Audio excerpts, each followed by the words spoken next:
Tout savoir sur l'économie chinoise, embarquement immédiat dans Classe Éco. Il n'y a pas de chaîne d'approvisionnement au monde plus critique pour Apple que celle de la Chine, a dit le PDG d'Apple Tim Cook durant sa récente visite en Chine. Réduire sa dépendance vis-à-vis de la Chine de seulement 10% prendrait 8 ans, a prévenu aussi Bloomberg. Revenons aujourd'hui donc sur le rôle de la Chine dans les affaires d'Apple.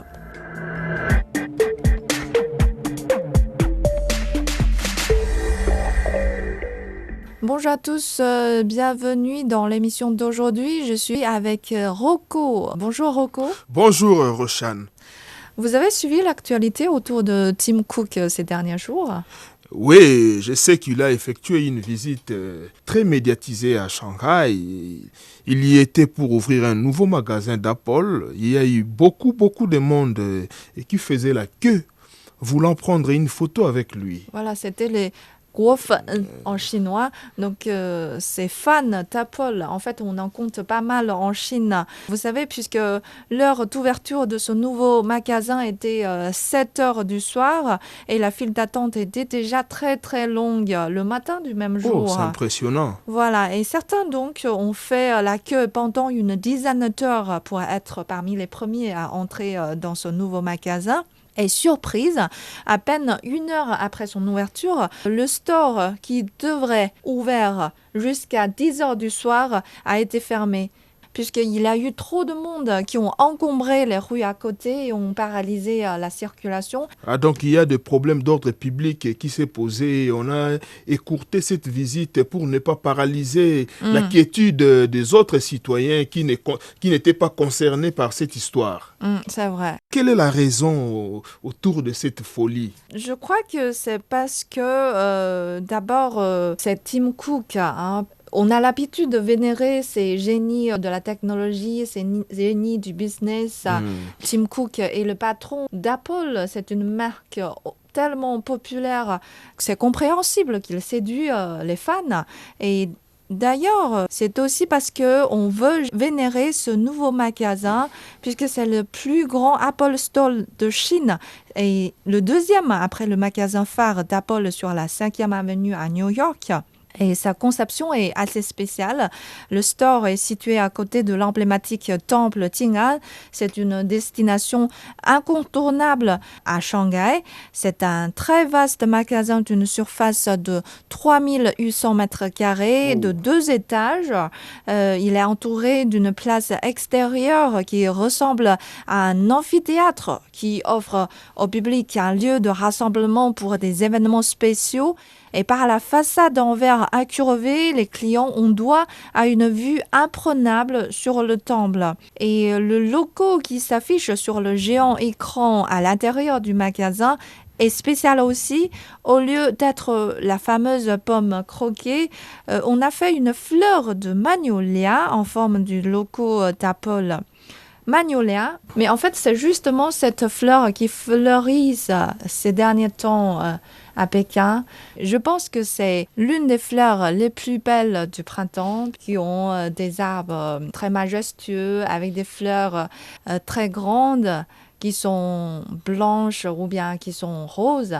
Oui, sûrement, je les ai déjà aperçus, sûrement. Dans le jardin de la radio, on en compte quelques-uns. Oui, je le vois et je vois des gens prendre des photos là. Donc, cette fleur est justement la fleur de ville de Shanghai. C'est pour ça qu'on a fait un logo d'Apple sous forme de magnolia. Ah oui. Et sur la page de la boutique, les visiteurs peuvent télécharger un fond d'écran personnalisé avec ce logo Apple unique.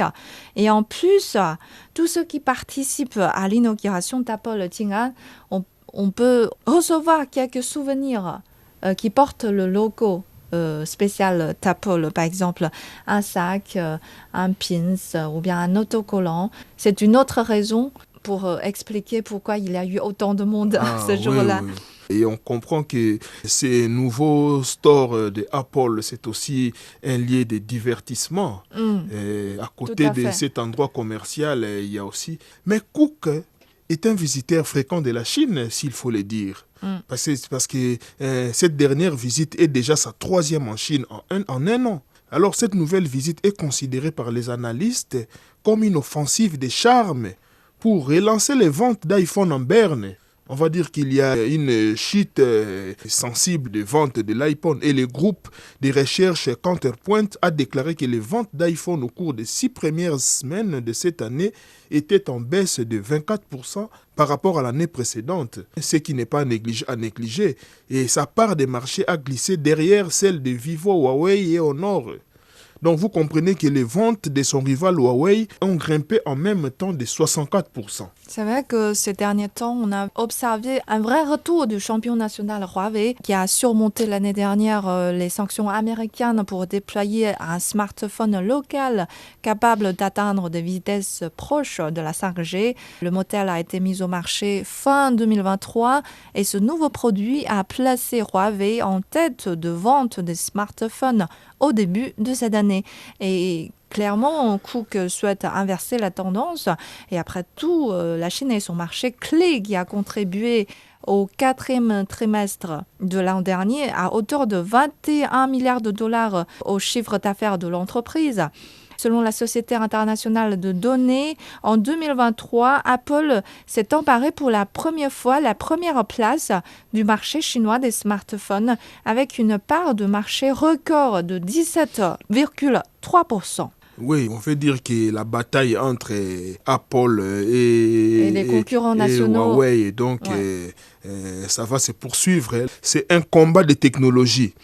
Et puis, il n'y a pas que le marché chinois qui est indispensable pour Apple. Il y a aussi la chaîne d'approvisionnement en Chine qui offre toutes les possibilités et avantages nécessaires à l'épanouissement de cette entreprise. Alors, cette fois, Cook a passé une journée pour rencontrer 3 de ses fournisseurs, dont l'un m'intéresse particulièrement, BYD, les géants du constructeur automobile électrique. Voilà, un fabricant d'automobiles et un fabricant de téléphones. Oui. Donc, c'est vrai que BYD a débuté sa coopération avec Apple depuis 2008 pour produire des coques métalliques et autres petits composants. Et c'est à partir de 2020 que l'entreprise a commencé à assembler des iPads en Chine. Vous savez, sur les 200 principaux fournisseurs d'Apple répartis dans le monde, 151, à savoir les 3/4 d'entre eux, assemblent ces produits en Chine. Donc, on peut imaginer combien la fabrication chinoise compte pour Apple. Oui. Et Cook a même fait l'éloge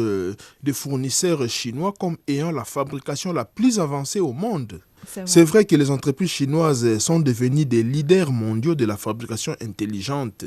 Elles ont la possibilité de produire les derniers produits pour Apple. Par exemple, le casque de réalité mixte Vision Pro est juste fabriqué en Chine. Oui, pour Apple déplacer ne serait-ce que 10% de sa production hors de Chine, il faudrait 8 ans. C'est pas moi qui le dis, c'est ce qu'a indiqué une étude de la division de recherche de Bloomberg.